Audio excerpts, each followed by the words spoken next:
Saya tanyakan ini, sebelum Nabi kita Muhammad SAW menerima wahyu, artinya masih belum ada agama Islam. Nabi kita ini agamanya apa?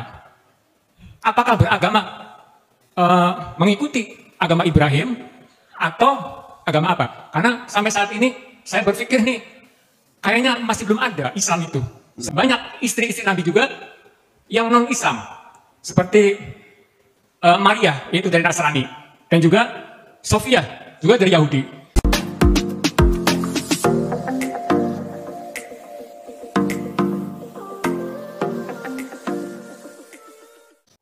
Ya, shalom bagi saudara dan sahabatku yang dikasihi Tuhan. Kembali kita semua akan mendengarkan penjelasan yang sangat super, sangat luar biasa dari Bapak Kiai Buya Syakur. Sangat mengejutkan juga bagi kita semua, dan semoga semua umat bisa menerima apa yang disampaikan oleh Pak Buya Syakur. Bukan mencaci maki lewat komentar ini, tetapi kiranya ini semua boleh memberikan pencerahan kepada kita semua, seperti apa dan bagaimana Nabi yang disembah oleh orang Muslim, serta bagaimana kehidupan di masa yang lalunya. Berikut langsung saja kita saksikan bersama-sama. Sekali lagi semoga video ini boleh menjadi pencerahan bagi kita semua, bukan hanya bagi umat Muslim tetapi juga bagi kita umat-umat Kristiani. Berikut videonya. Begini Buya, saya mau bertanya. Yang saya tanyakan ini, sebelum Nabi kita Muhammad SAW menerima wahyu, artinya masih belum ada agama Islam. Nabi kita ini agamanya apa? Apakah beragama mengikuti agama Ibrahim atau agama apa? Karena sampai saat ini saya berpikir nih, kayaknya masih belum ada Islam itu sebelum Nabi menerima wahyu. Kemudian banyak istri-istri Nabi juga yang non-Islam, seperti Maria, yaitu dari Nasrani, dan juga Sofia, juga dari Yahudi. Nah, ini saya mohon penjelasan dari Buya, dan barangkali pertanyaan saya ini mengejutkan. Memang harus begitu, kalau kita nggak tahu harus tanyakan seperti itu. Terima kasih atas waktunya dan mohon maaf. Assalamualaikum warahmatullahi wabarakatuh. Waalaikumsalam warahmatullahi wabarakatuh. Baik, ingin saya jelaskan. Jadi persoalannya kenapa Nabi Muhammad itu sangat menekankan perhatian kita kepada anak-anak yatim. Karena beliau sendiri yang mengalaminya sebagai anak yatim yang terlunta-lunta. Nggak ada yang sayang. Tetapi sejarah Islam atau sirah nabawiyah yang saya baca dari mulai saya di pesantren, dari kecil saya di pesantren, itu dalam pikiran saya waktu dulu saya kecil, Nabi itu seperti anaknya orang gedean, orang besar, anaknya raja. Waktu lahir sinar cemerlang, ya kan. Kemudian balkon kerajaan Romawi runtuh. Kemudian api yang disembah di Persia itu padam. Malaikat mantri sepanjang jalan menyambut kedatangan. Itu kan cerita. Ketika Nabi lahir nggak ada yang tahu, nggak ada yang mencatat, nggak ada yang menceritakan. Sampai lahirnya saja juga masih banyak pendapat kok. Lahir seorang bayi biasa dari seorang perempuan yang bapaknya sudah meninggal, sudah yatim dalam kandungan, dalam keadaan susah, buat makan aja susah. Itu yang cerita begitu buatkan saya. Alam yajidka yatiman fa'awa. Bukankah kamu anak yatim? Allah yang melindungi kamu. Wa wajadaka dhalan fahada, juga kamu tidak tahu apa, bukan dodan tersesat ya, artinya tidak tahu mau kemana, ikut siapa, bingung hidup ini. Wa wajadaka ailan fa'aghna, dan juga kamu tuh miskin, andon makan sama orang lain. Ailan tuh membebani orang lain, numpang hidup sama orang lain. Ya semacam itu. Ini perlu saya jelaskan dulu. Udah lahir seumur hidup nggak pernah melihat wajah bapak. Masih kecil ibunya meninggal, penderitaan demi penderitaan, ikut kakek kakeknya meninggal, ikut paman, ya disuruh menggembala kambing untuk makannya sendiri.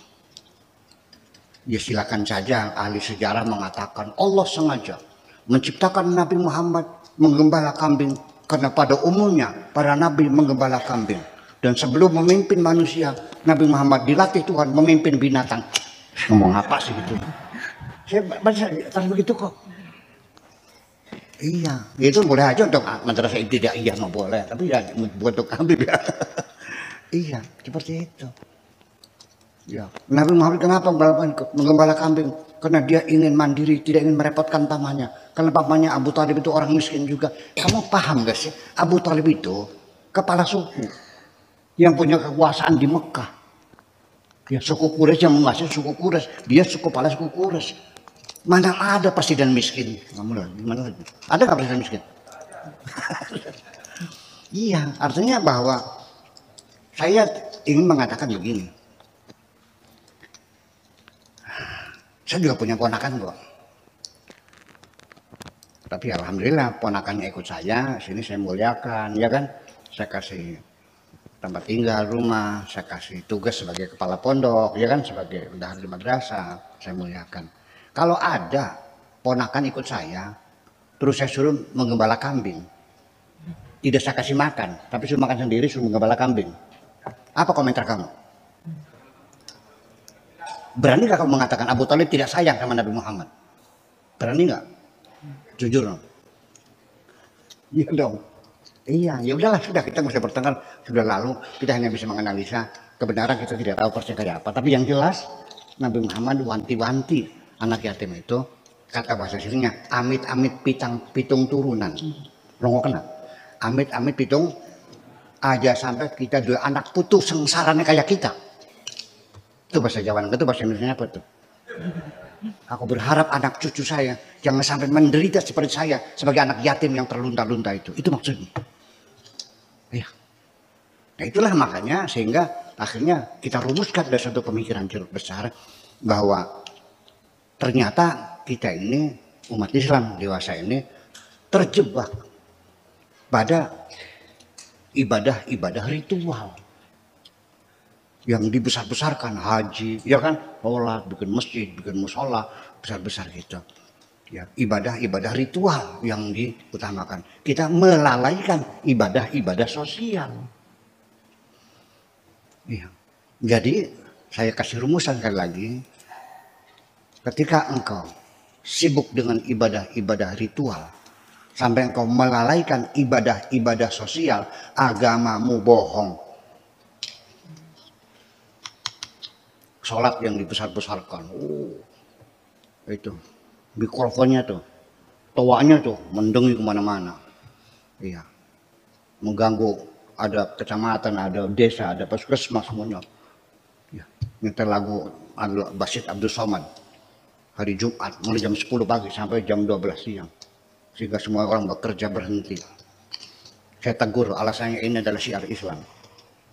Ya hebat, betul ya hebat. Sholatnya berjamaah, naik haji tiap tahun, atau sekarang umroh, ya. Tapi anak yatim tidak sekolah, tidak kamu urusin kok. Banyak orang-orang miskin yang kelaparan, kau biarkan saja. Sholatmu bohong, fawaidul lil. Saya ngomong ada dasarnya nggak? Ya terjebak macam itu. Ya jadi kenapa Nabi Muhammad itu sangat menekankan anak yatim? Malah yang ada paradigma yang lebih gini, orang itu kalau sholatnya nggak benar, amal yang lainnya tidak diterima. Pernah dengar nggak? Yang benar bukan begitu. Sekalipun kamu sholatnya rajin, tidak ngurusi anak yatim, sholatmu bohong. Ara'aita alladzi yukadzibu fadzalika alladzi wala yahudu ala ta'amil fawailun. Iya kan begitu. Sekarang saya nanya biar agak cerdas. Ketika kamu sembahyangnya sehari 5 kali berjamaah semua, ya, sikat gigi dibuang, ganti siwak, ceboknya pakai tasu, gitu, pakai kembali ke abad ke-7, pakai apa? Pakai batu, pakai sorban semua. Setelah itu negeri ini maju nggak? Betul nggak? Maju nggak? Makmur nggak? Cerdas nggak anak cucumu? Iya. Nah itu, jadi artinya pemikiran-pemikiran dikotomi itu yang membuat kita jadi mundur. Ya, ibadahnya salah pilih, ya salah pilih. Ilmu pengetahuannya ada ada ilmu agama, ilmu umum. Ada ibadah mahdoh, ibadah ghairu mahdoh. Saya nggak ngerti itu konsep-konsep macam itu, nggak tahu sejak kapan tuh munculnya. Mahdoh ghairu mahdoh, ibadah murni, tidak beribadah murni. Ya, ilmu agama, ilmu umum. Artinya begini, jadi perilaku agama kita yang sementara ini, sampai ketika kita zakat saja, kita bagikan, sekitar kita banyak ustadz kan. Tahu nggak buat siapa zakatnya? Untuk ustadz yang belajar ngaji Al-Quran, yang ngajar fikih, yang ngajar tafsir, yang ngajar nahu, ngajar sorof, yang berbahasa Arab lah. Itu dikasihkan. Kalau guru matematika dikasih zakat nggak? Guru kimia? Nah. Sampai makanan minuman saja itu merasuk dalam pikiran kita. Kalau kamu minum aqua, ya nggak ada masalah, ya udah. Tapi kalau minum air zam-zam, kamu merasa dapat pahala loh. Betul kan Bu? Kalau makan buah mangga, nggak ada masalah. Kalau makan buah kurma, dapat pahala. Iya. Cebok pakai tisu, nggak dapat pahala. Kalau ceboknya pakai batu, pahala. Seperti itu. Ini masalah. Nah, itulah makanya kembali. Jadi artinya, saya katakan lagi, Nabi Muhammad di dalam buku-buku sejarah yang kita baca di sekolah-sekolah, lahirnya pada tahun apa namanya? Tahun gajah. Kenapa disebut tahun gajah? Raja Abraham menyerang Abraham. Kapan itu tuh? Ternyata menurut Ibnu Asakir itu 45 tahun sebelum Nabi lahir. Menurut Az-Zuhari itu 35 tahun sebelum Nabi lahir. Menurut Ibnu Abbas itu 15 tahun sebelum Nabi lahir. Yang benar mana? Apa tahun itu? Tentara Gajah enggak kan? 45 tahun sebelum Nabi lahir. Nah nggak tahu Khulasatun Nurul Yaqin itu dari mana ngambilnya tuh? Ya itu. Ya iya itu persoalannya. Baiklah. Saya kira bahwa Nabi agamanya apa? Belum ada Islam. Istrinya agamanya apa? Ya belum ada Islam. Orang kaget waktu Nabi Muhammad mengawini Siti Khadijah agamanya apa? Masa bukan Islam? Yang Islam kapan lahirnya? Ada yang kaget kayak gitu. Masa Khadijah bukan muslimah waktu dikawin Nabi? Jadi agamanya apa? Namanya agama Islam kapan munculnya? Nah sekarang kita mempelajari gini. Kita nggak tahu, tidak ada bukti artefaknya, nggak ada. Kita pakainya asumsi, ya hipotesa, nggak bisa, direct evidence nggak bisa. Kita sudah terlalu lama sekali. Di Arab itu, agama-agama yang ada di Jazirah Arabia itu agama Yahudi, agama Nasrani, ateis yang tidak bertuhan, penyembah berhala, sedikit majusi, ya kan gitu. Nah sekarang Anda setuju nggak kalau kita mengandai, berhipotesa? Nabi Muhammad berhipotesa, Nabi Muhammad beragama Yahudi. Bagaimana menurut Anda? Nggak mungkin kan? Betul nggak? Kalau Nabi Muhammad dan Siti Khadijah sekaligus menyembah berhala, setuju nggak? Enggak. Kalau Nabi Muhammad dan Siti Khadijah itu ateis, masuk akal nggak? Enggak. Nah kalau Kristen? Iya. Sebab kalau dibilang Kristen, ibunya Nabi Muhammad itu Siti Aminah. Siti Aminah itu anaknya Abu Qabs. Abu Qabs itu ketika muda dia pergi ke, ini hadisnya ada di sebuah hari ada, pergi ke Sam, di sana melihat orang Kristen ke gereja masih penyembah berhala ya waktu itu. Dia kagum sama orang Kristen, akhirnya dia masuk Islam. Nah ketika pulang itu diusir oleh kabilahnya itu sudah karena ini agama aneh gitu. Itu dia karena masuk Islam, namanya Abu Kabes. Ya. Nah, Nabi Muhammad sendiri waktu kecil itu dipanggilnya Muhammad bin Abi Kabes. Sampai Nabi Muhammad setelah dia dewasa, setelah dia jadi rasul, dia marah, naik mimbar, dia katakan kepada sahabat, "Man ana? Anda Muhammad bin Abi Kabes, la ana Muhammad bin Abdullah." Itu. Sudah selesai, kita setuju. Muhammad bin Abdullah. Karena biasanya di negara kalau menyebut nama itu dari pihak ibu itu sepertinya tidak terhormat ya. Betul nggak? Kalau kamu orang makanya umumnya Hasan bin Abdullah, nama binnya nama ibunya, tersinggung nggak?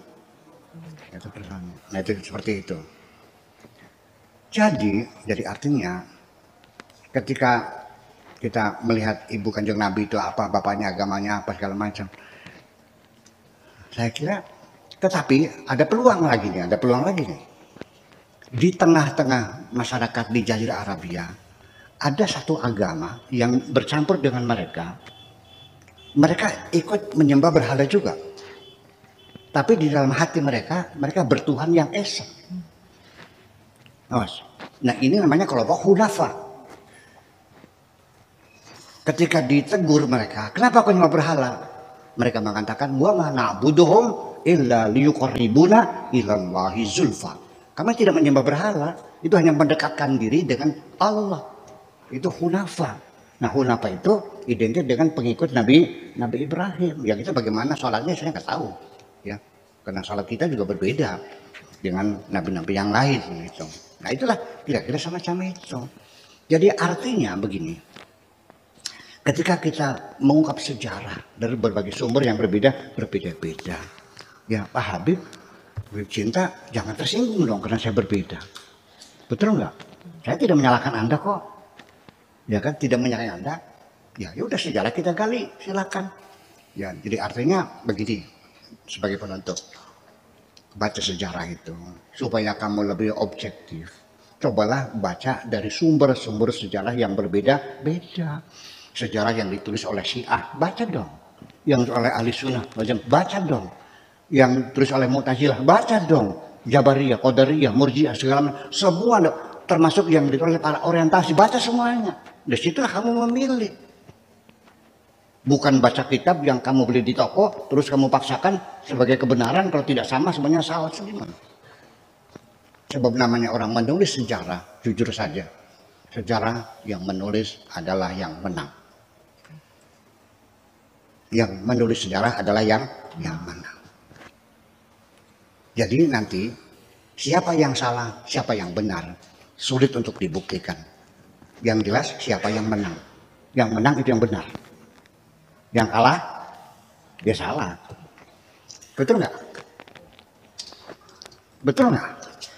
Yang salah yang kalah. Yang menang, yang benar kayak mereka semacam itu. Jadi artinya ketidakjujuran dalam penulisan sejarah itu sangat besar sekali. Jadi ya sementara kita belum mengambil keputusan apapun, ya biarkan itu sebagai hipotesa tanpa kesimpulan. Apa salahnya kita tidak mengambil kesimpulan? Terima kasih. Salam toleransi bagi kita semua dan super sekali penjelasan dari Bapak Kiai Buya Syakur, selalu super. Bagi saya sebagai orang percaya, saya sangat selalu salut dengan apa yang selalu disampaikan oleh Pak Buya Syakur, sangat masuk akal dan dapat diterima sebagai dalam akal sehat kita, karena beliau selalu berbicara tentang berdasarkan sejarah agama yang beliau sampaikan kepada kita semua, kepada umat-umat yang di mana beliau khotbah atau berceramah kepada umat-umatnya. Terima kasih Pak Buya Syakur, semoga penjelasannya dapat kita terima dengan baik dan shalom.